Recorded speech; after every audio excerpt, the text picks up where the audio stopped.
सरकार के पूर्व मंत्री व लखनऊ पूर्वी विधानसभा सीट से भाजपा विधायक आशुतोष टंडन उर्फ गोपाल जी का गुरुवार को हो गया निधन। जहां कैंसर जैसी गंभीर बीमारी से लड़ते हुए उन्होंने 63 साल की उम्र में लखनऊ के मेदांता अस्पताल में ली अंतिम सांस, जिसके बाद अस्पताल से भाजपा प्रदेश कार्यालय लाया गया उनका शव, जहां सीएम योगी आदित्यनाथ और डिप्टी सीएम ब्रजेश पाठक समेत सभी पार्टी पदाधिकारियों द्वारा उन्हें दे दी गई श्रद्धांजलि। वहीं सपा सुप्रीमो अखिलेश यादव ने भी उनके निधन पर ट्वीट करते जताया गहरा शोक। अशोकनगर में सभा के बाद राहुल गांधी ने जबलपुर में किया रोड शो, जिसमें राहुल गांधी के साथ राज्यसभा सांसद विवेक तनखा व कांग्रेस प्रत्याशी रहे मौजूद। रोड शो के बाद उन्होंने पूर्व विधानसभा क्षेत्र में सभा को किया संबोधित, जिसमें उन्होंने कहा कि बलात्कार और बेरोजगारी का कैपिटल है एमपी। बोले एमपी में बीजेपी के नेता आदिवासी युवक के चेहरे पर करते हैं पेशाब। तोमर जी के लड़के भ्रष्ट बताते हुए कहा कि उनके करोड़ों रुपयों के लेन देन का वीडियो आया है सामने। प्रधानमंत्री नरेंद्र मोदी ने गुरुवार को मध्य प्रदेश के सतना, छतरपुर और नीमच में चुनावी सभाओं को किया संबोधित, जहां उन्होंने कहा कि कांग्रेस ने एक तरफ भ्रष्टाचार का किला किया है खड़ा, वहीं दूसरी तरफ भगवान राम को भी बता दिया काल्पनिक। बोले कांग्रेस नहीं चाहती थी कि भगवान राम का बने मंदिर। इन्होंने बुंदेलखंड को बूंद बूंद पानी के लिए तरसाया, अब इन्हें 100 साल तक तरसाइए। जनता से बोले इन्हें सत्ता के लिए तरसा कर दीजिए सजा। कांग्रेस की राष्ट्रीय महासचिव प्रियंका गांधी ने गुरुवार को सतना के चित्रकूट व रीवा में चुनावी जनसभा को किया संबोधित, जहां उन्होंने कहा कि रिश्वतखोरी से चल रही थी एमपी सरकार। सीएम कहते हैं कि हमें मामा, बोली रिश्ता बनाने से बनता है वरना कंस भी है मामा। कहा कि मुझे मतलब नहीं कोई अपने आप को फकीर बोले या मामा, देश की संपत्ति गिने चुने लोगों को सौंप दी, इसलिए मेरे लिए तो आप हो भ्रष्ट। इस दौरान उन्होंने जनता से अपील करते हुए कहा कि हमें 5 साल दे दो, भारी बहुमत से बनाओ सरकार, ताकि कोई हमारी सरकार को फिर से ना कर पाए चोरी। एमपी की पूर्व सीएम उमा भारती की गुरुवार को रायसेन और सागर जिले में होनी थी सभाएं, जिसके बाद उन्हें शाम को पहुंचना था टीकमगढ़, लेकिन उन्हें नहीं मिल सका हेलीकॉप्टर, जिसके बाद उन्होंने भोपाल से ही सागर के सुर्खी में आयोजित जनसभा को वर्चुअली रूप से किया संबोधित। बता दें कि हेलीकॉप्टर में जाने के लिए स्टार प्रचारक साथ में बैठना है जरूरी। इस बार उन्हें नहीं बनाया गया स्टार प्रचारक, जिस कारण हेलीकॉप्टर नहीं हो सका उपलब्ध। गुरुवार को दतिया पहुंचे दिल्ली के सीएम अरविंद केजरीवाल और पंजाब के सीएम भगवंत मान, जहां उन्होंने सेवड़ा सीट से आप प्रत्याशी संजय दुबे के समर्थन में इंदरगढ़ कस्बे में किया रोड शो। इस दौरान केजरीवाल ने कहा कि देशभक्तों की पार्टी है आम आदमी पार्टी। 10 साल के अंदर आम आदमी की दिल्ली पंजाब में बन गई सरकार है, गुजरात में बन गए 5 एमएलए और गोवा में बने 2 विधायक। बोले अब मध्य प्रदेश की है बारी।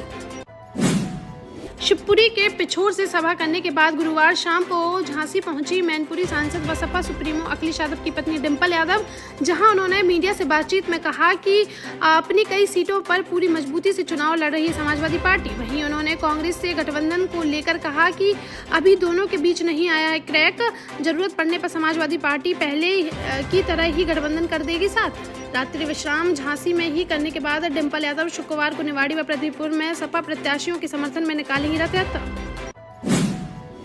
निवाड़ी में कांग्रेस से बागी होकर निर्दलीय मैदान में उतरने वाले रजनीश पटेरिया को जन अधिकार पार्टी का मिल गया समर्थन, जहां जन अधिकार पार्टी के प्रमुख बाबू सिंह कुशवाहा ने एक सभा को किया संबोधित, जिसमें उन्होंने जनता से रजनीश पटेरिया को वोट देने की अपील।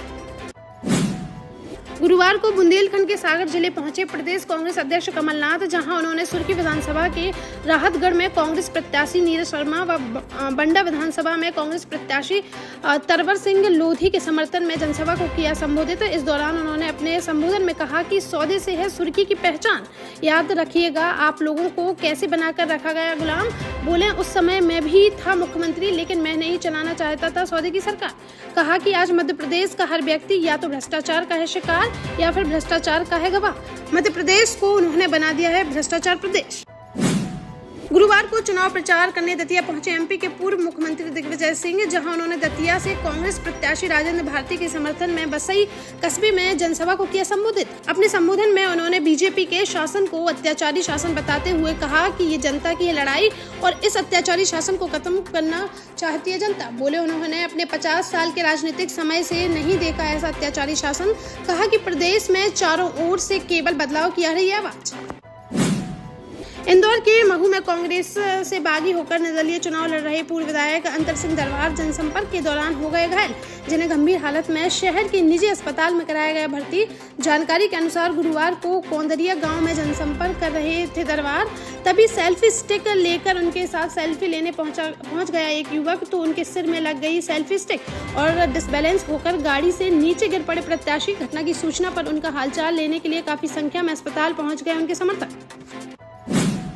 झांसी के बड़ागांव थाना क्षेत्र अंतर्गत ढिमरौनी गांव में गुरुवार को 11वीं की छात्र की खदान में डूबने से हो गई मौत, जहां परिजनों के अनुसार सुबह 11 बजे दादी के साथ कपड़े धोने के लिए खदान पर गई थी 18 वर्षीय आशा। तभी पैर फिसलने के कारण अचानक से खदान में डूब गई छात्रा। 1 घंटे की कड़ी मशक्कत के बाद गोताखोरों ने उसको निकाला बाहर, लेकिन तब तक उसकी हो चुकी थी मौत। घटना से परिवार में मचा कोहराम। पुलिस ने शव को पोस्टमार्टम के लिए भेजकर मामले की जाँच की शुरू। भोपाल में प्रदेश कांग्रेस कमेटी कार्यालय पर कांग्रेस की राष्ट्रीय प्रवक्ता रागिनी नायक ने प्रेस वार्ता का किया आयोजन, जिसमें उन्होंने एमपी की शिवराज सरकार पर पूर्व राष्ट्रपति रामनाथ कोविंद के अपमान का लगाया आरोप। कहा कि पिछले साल भोपाल आए थे राष्ट्रपति रामनाथ कोविंद, जिस पर आनन फानन में 400 करोड़ की स्वास्थ्य सेवाओं के उद्घाटन और भूमि पूजन की गई थी घोषणाएं। भोपाल के ईदगाह हिल्स पर 2 बड़े संस्थान बनाने का वादा करते हुए शिवराज सिंह की सरकार ने कराया था भूमि पूजन, लेकिन उन घोषणाओं का क्या हश्र हुआ, इसका आपके सामने है प्रमाण। बोली शिवराज सिंह चौहान। बताएं कि उन्होंने दलित राष्ट्रपति का क्यों किया अपमान। एमपी चुनाव में भाजपा प्रत्याशियों का समर्थन करने शुक्रवार 10 नवंबर को टीकमगढ़ आएंगे यूपी के डिप्टी सीएम केशव प्रसाद मौर्य, जहां सुबह 11 बजे जतारा विधानसभा के चंदेरा में जनसभा को करेंगे संबोधित। इसके बाद खरगापुर विधानसभा के भेलिसी में होगी सभा। दोपहर 2 बजे टीकमगढ़ विधानसभा के बड़ागांव धसान में वह तीसरी जनसभा को करेंगे संबोधित। इसके बाद वह टीकमगढ़ होते हुए झांसी के लिए हो जाएंगे रवाना। आज जालौन में 8 नगर पंचायत में गौशाला न होने के कारण मवेशियों से परेशान किसानों ने गुरुवार को गायों को नगर पंचायत कार्यालय में बंद कर किया प्रदर्शन, जिसे देख कार्यालय में मच गए हड़कंप। सूचना मिलते ही मौके पर पहुंची अध्यक्ष और अधिशासी अधिकारी, जिन्होंने किसानों को समझाने के बाद जल्द से जल्द गौशाला बनवाने का दिया आश्वासन। तब जाकर किसानों ने सभी गौवंशों को बाहर निकालकर अपना प्रदर्शन किया समाप्त। देश का जाना माना सैनफिन ग्रुप आपके लिए फिर लाया है झांसी में वास्तु के हिसाब से फ्लोर प्लान सहित एक शानदार टाउनशिप, जिसमें सुरक्षा की दृष्टि से सीसीटीवी, एक ही ग्रैंड गेट से एंट्री और एग्जिट, चौड़ी सड़कें, parking, car wash area, senior citizen and international fountain parks, swimming pool, gym, badminton, tennis आदि courts, school, hospital, shopping mart आदि कई सुविधाएं। इसीलिए तो हम झांसी में लोगों की पहली पसंद। 12 साल पहले अपने स्टार्टअप के साथ ही योग्य नेतृत्व, अनुभवी टीम और सक्षम सेंट्रलाइज और उत्तरदायी प्रबंधन के बल पर सबको घर गुणवत्ता के साथ समय पर घर की योजना के तहत सैनफिन समूह ने बहुत ही कम समय में 1500 से ज्यादा यूनिट्स को दिया है कब्जा।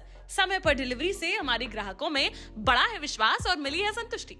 सैनफिन समूह ने बहुत कम समय में Sanfin Ashok city, green homes residency, green homes city, Sanfin Ashok valley, Delhi public school, Sanfin शाखा, केन सैनफिन अस्पताल सहित कई अन्य परियोजनाओं के साथ नई झांसी के निर्माण में स्थापित किया है एक बड़ा मुकाम। तो आप भी आज ही आइए अपने परिवार के साथ और कीजिए अपने सपने साकार।